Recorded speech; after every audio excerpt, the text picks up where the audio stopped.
ओम नमः शिवाय। आज हम रुद्र संहिता प्रथम खंड का अध्याय 7 शुरू करने जा रहे हैं। भगवान विष्णु की नाभि से कमल का प्रादुर्भाव, स्वेच्छावश ब्रह्मा जी का उससे प्रकट होना, कमल नाल के उद्गम का पता लगाने में असमर्थ ब्रह्मा का तप करना, श्रीहरि का उन्हें दर्शन देना, विवादग्रस्त ब्रह्मा विष्णु के बीच में अग्नि स्तंभ का प्रकट होना तथा उसके ओर छोर का पता न पाकर उन दोनों का उसे प्रणाम करना।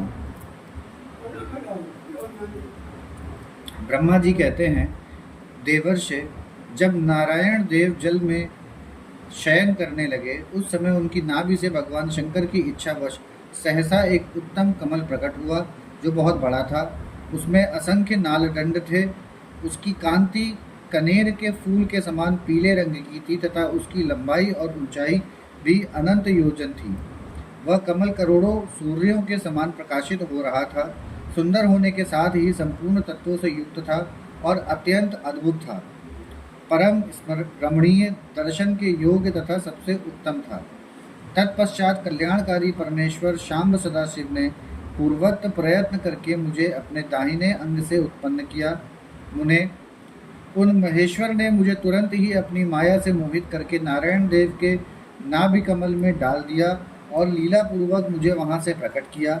इस प्रकार उस कमल से पुत्र के रूप में मुझे हिरण्य हिरण्य गर्भ का जन्म हुआ। मेरे 4 मुख हुए और शरीर की कांति लाल हुई। मेरे मस्तक त्रिपुंड की रेखा से अंकित थे।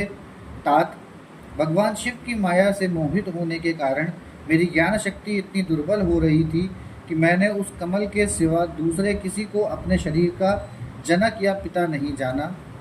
मैं कौन हूँ, कहाँ से आया हूँ, मेरा कार्य क्या है, मैं किसका पुत्र होकर उत्पन्न हुआ हूँ और किसने इस समय मेरा निर्माण किया है। इस प्रकार संशय में पड़े हुए मेरे मन में यह विचार उत्पन्न हुआ, मैं किस लिए मोह में पड़ा हुआ हूँ। जिसने मुझे उत्पन्न किया है उसका पता लगाना तो बहुत सरल है। इस कमल पुष्प का जो पत्र युक्त नाल है उसका उद्गम स्थान इस जल के भीतर नीचे की ओर है। जिसने मुझे उत्पन्न किया है वह पुरुष भी वही होगा, इसमें संशय नहीं है। ऐसा निश्चय करके मैंने अपने को कमल से नीचे उतारा।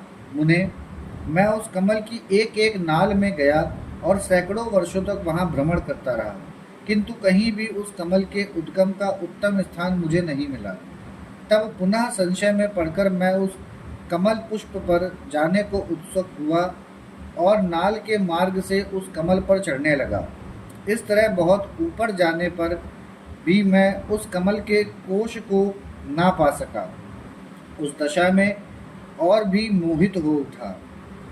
मुने, उस समय भगवान शिव की इच्छा से परम मंगलमयी उत्तम आकाशवाणी प्रकट हुई जो मेरे मोह का विध्वंस करने वाली थी। उस वाणी ने कहा, तपस्या करो। उस आकाशवाणी को सुनकर मैंने अपने जन्मदाता पिता का दर्शन करने के लिए उस समय पुनः प्रयत्न पूर्वक 12 वर्षों तक घोर तपस्या की। तब मुझ पर अनुग्रह करने के लिए ही 4 भुजाओं और सुंदर नेत्रों से सुशोभित भगवान विष्णु वहां सहसा प्रकट हो गए।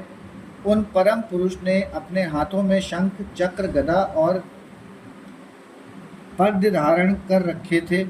उनके सारे अंग सजल जलधर के समान श्याम कांति से सुशोभित थे। उन परम प्रभु ने सुंदर पीताम्बर पहन रखा था। उनके मस्तक आदि अंगों में मुकुट आदि महामूल्यवान आभूषण शोभा पाते थे। उनका मुखारविंद प्रसन्नता से खिला हुआ था। मैं उनकी छवि पर मोहित हो रहा था। वे मुझे करोड़ों कामदेवों के समान मनोहर दिखाई दिए। उनका वह अत्यंत सुंदर रूप देखकर मुझे बड़ा आश्चर्य हुआ। वे सांवली और सुनहरी आभा से उद्भासित हो रहे थे। उस समय उन सदसत्व स्वरूप सर्वात्मा 4 भुजा धारण करने वाले महाबाहु नारायण देव को वहां उस रूप में अपने साथ देखकर मुझे बड़ा हर्ष हुआ। तदंतर उन नारायण देव के साथ मेरी बातचीत आरंभ हुई। भगवान शिव की लीला से वहां हम दोनों में कुछ विवाद छिड़ गया। इसी समय हम लोगों के बीच में एक महान अग्नि स्तंभ ज्योतिर्मय लिंग प्रकट हुआ। मैंने और श्री विष्णु ने क्रमशः ऊपर और नीचे जाकर उसके आदि अनंत का पता लगाने के लिए बड़ा प्रयत्न किया, परंतु हमें कहीं भी उसका ओर छोर नहीं मिला। मैं थक कर ऊपर से नीचे लौट आया और भगवान विष्णु भी उसी तरह नीचे से ऊपर आकर मुझसे मिले। हम दोनों शिव की माया से मोहित थे।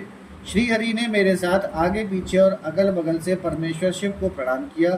फिर वे सोचने लगे, ग्रह क्या वस्तु है, इसके स्वरूप का निर्देश नहीं किया जा सकता, क्योंकि ना तो इसका कोई नाम है ना कर्म ही है।